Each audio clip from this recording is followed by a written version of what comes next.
Um, any semblance of good you will see in me is only a fraction of what my mother possesses as a human being. Because she has developed an innate understanding of the we, the collective we, as we say Ubuntu, you know that from South Africa, and it's the idea that I am because of you.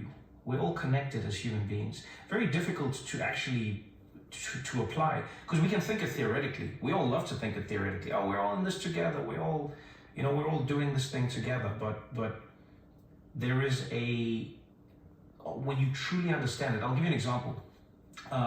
When I was really young, I used to do the garden with my mom, and one day we were cutting the grass, and my mom says to me, "Look at our neighbor's lawn. He never cut his grass. He had, the grass had grown, I think it was like 5 feet high at this point. It looked like a jungle next door to us." And my mom said to me, "Man, this guy's yard is so messy and it's so crazy." And she says, "You know what? I'm going to go and talk to him." And she goes and she rings the doorbell next door, and she says, there's this old white man, and she says to him, "Hi, excuse me, your grass is really tall." And he says, "Yeah, I don't care. And my mom says, "Okay, can we cut your grass for you?" And so I'm standing on the side, I'm like, "We? Who's we?" Because I wasn't involved in this negotiation. Nobody asked me about cutting my neighbor's grass. I just cut our grass, which I already hated doing. And so my mom said, "No, we would like to cut your grass." And the guy was like, I'm not gonna pay. I'm not interested. I'm not gonna pay. I don't want to pay anything. Go away." And mom said, "No, I'm not coming here for a job, sir. I'm your neighbor. I would like to cut your grass for free." And he said, "Why?" And you could see that, the guy was extremely confused. And my mom said, "Because your grass needs to be cut." And the guy said, "Okay, but you can't use my electricity." I'll never forget that line. It was amazing. He was like, "You can't use my electricity." And he closed his gate and he locked his doors. And then he opened the front gate of the house, so we could come in to the yard, but we couldn't get into the house. It was just this interesting experience. And when he was like, "You can't use my electricity," and my mom was like, "It's fine, we've got our own electricity."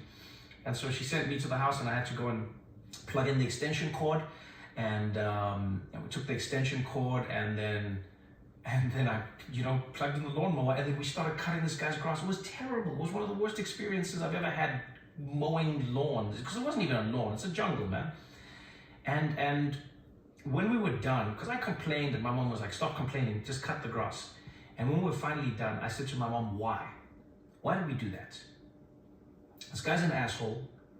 He wouldn't let us use his electricity, which we didn't need, but just the idea of it was such a weird thing.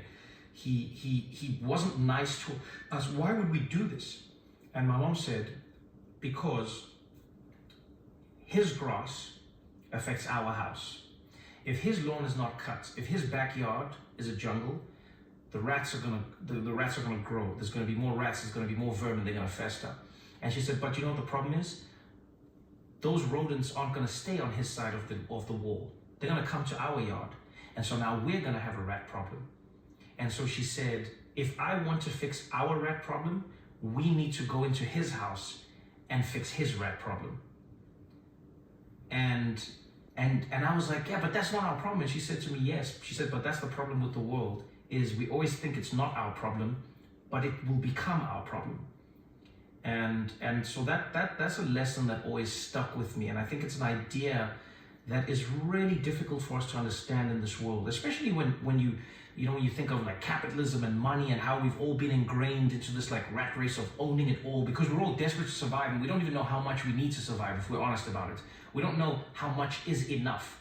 Everyone tells you that this is enough to retire, then it's not, and then this is enough to buy a house, and then it's not. And so I think we're all in this thing where we're spinning, and I think a lot of that contributes to a world where we have lost our ability to realize that somebody else's problem is your problem.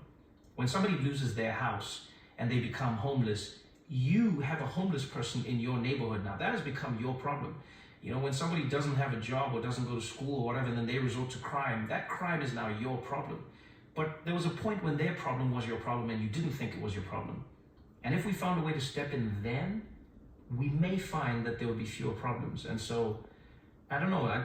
Please don't get me wrong. I'm not perfect at it by any means, but I've grown up and I've been taught to live in a world where I have a lot more empathy and shared understanding of the fact that I am sharing the planet with other people, whether I like it or not.